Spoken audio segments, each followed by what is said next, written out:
कुठं कुठं शिवभक्तांवरती अत्याचार झालेला असतो, कुठेतरी खोट्या केसेस झालेल्या असतात. आपला फोन एकच असतो, महाडमध्ये भरत शेठ गोगावले. आणि आतापर्यंत शेठनी त्या पोरांच्या केसेस सॉल्व्ह केलेल्या आहे का? तर कुठेतरी गड किल्ल्यांवरती कुणीतरी नंगानाच करायचा आणि ही पोरं उठायची समोरच्याला मारायची. केसेस सॉल्व्ह करायच्या म्हणल्यावर भरत शेठ. माझी विनंती आहे महाडवाल्यांना, हे तीन तालुके मिळून एक मतदारसंघ आहे.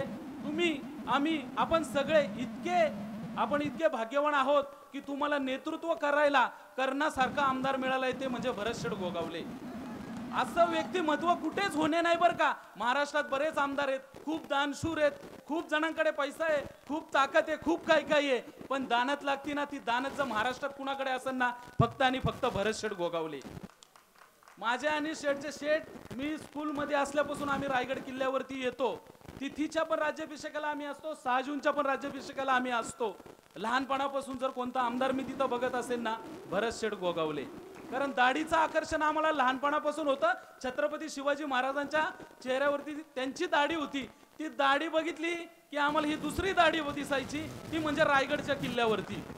माझी विनंती आहे महाडकरांना, मी जास्त काही बोलत नाही, मला जास्त राजकीय बोलता पण येत नाही, पण माझी कळकळीची विनंती आहे, या छत्रपतींच्या राजधानीच्या भागातली लोक आहात तुम्ही इतिहासाचे साक्षीदार. 350 वर्षापूर्वी तुमचे पूर्वज होते आणि आता इतिहासाचे साक्षीदार 15 वर्ष झालं तुम्हीच आहेत आणि 20व्या वर्षात 4थी टर्म शेठला निवडून द्या. विनंती आहे, कारण याच्या मागचं कारण आहे, असे खूप मतदारसंघ आहेत ज्या मतदारसंघामध्ये 6-6, 7-7 वेळा खूप सारे आमदार वन टाइम निवडून येतात, पण विकास नाही.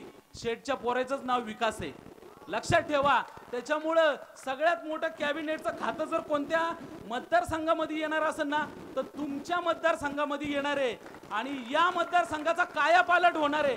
शेठ बरोबर त्या दिवशी बोलता सहज बोललो, म्हणलं शेठ 5-50 कंपन्या अजून भरा, इथं प्रत्येक घरातला एक पोरगा कामाला लागेल. शेठ म्हणले माझा विचार तोच आहे. आतापर्यंत मी MIDC जपली म्हणले, इथून पुढे मी कंपन्या आणणार इथं आणि या महाड, माणगाव, हे निजामपूर ह्या भागातला एकही स्त्री, एकही पुरुष आणि ही सुशिक्षित शिकलेली पोरं घरी बसून देणार नाही. माझी विनंती आहे, इथं हजारो लोक आलेली आहेत शेठला ऐकायला, सगळ्या लोकांना ऐकायला. तुमचं नेतृत्व आहे, तुमच्या नेतृत्वाची तुम्हाला बहुतेक जाण आसन किंवा नसन, कारण जिथं पिकतं ना तिथं खपत नाही, पण इथं पिकतं ना, इथं खपलेलं आहे बरं का, लक्षात ठेवा.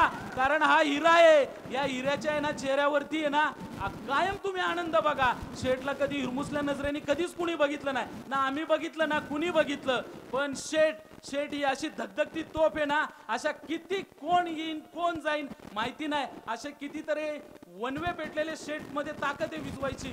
माझी विनंती आहे तुम्हाला, मायबाप हो, कधीच कुणाच्या प्रचाराला गेलो नाही, पहिल्यांदा शेठच्या प्रेमा खातीर मला कुणी बोलवलं नाही बरं का.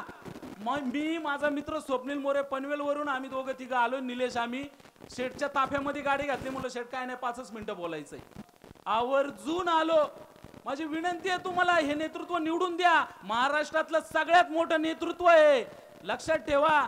गरिबीचा जाण असणारा नेता आणि प्रत्येक ठिकाणी मान सन्मान देणारा नेता हा एकच आहे. आदरणीय एकनाथ शिंदे साहेबांना, त्यांच्या जवळचं जर सगळ्यात मोठं नेतृत्व कुणी असन, 2 नंबरचे नेते म्हणजे आपले भरत शेठ गोगावलेत. माझी विनंती आहे तुम्हाला, यांना निवडून द्या. मी जास्त बोलत नाही. रायगडकरांनो, तुम्हाला एक विनंती आहे, पुन्हा तीच विनंती करतोय, आपला माणूस भरत शेठ गोगावले, त्याच्यामुळे त्यांना निवडून द्या. आणि तीर कमान भगवान निशान मांग रहा है हिंदुस्तान, खिचके तान धनुष्यबाण, एवढंच करा बस. छान वाटलं तुम्हाला भेटून रायगडकरांनो, शेठला निवडून द्या, एकच विनंती. जय शिवराय. धन्यवाद. या स्टेजसाठी ज्यांनी